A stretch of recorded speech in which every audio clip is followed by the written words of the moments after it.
அடிக்கண்டா திரிசா உனக்கு கிடைக்கும்டா. காலையில என்ன விளையாட்டு காட்டுறாங்க, எப்படி எல்லாம் சோதிக்கிறாங்க. சிரித்து சிரித்து என்னை சிறகிலிட்டாய், கண்ணம் சிவக்க சிவக்க வந்து கதை படித்தாய், நினைத்து நினைத்து நெஞ்சில் அடைத்து விட்டாய், பக்கம் நெருங்கி.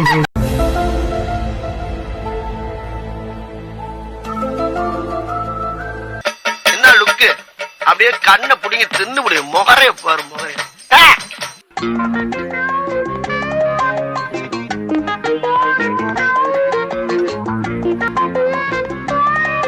ஏத்தத்திலயும் இறக்கத்திலயும் குட்டி போறானே, எந்த ஊருக்கா குட்டி போற? இதோட 11 கிலோமீட்டர் ஆகி போச்சியா? ஆக்ஷன் ஆக்ஷன் இந்த கை ரைட் கை. Action action. மீண்டும் மீண்டுமா திரும்ப திரும்ப அதே வேலையை கொடுக்குறீங்க?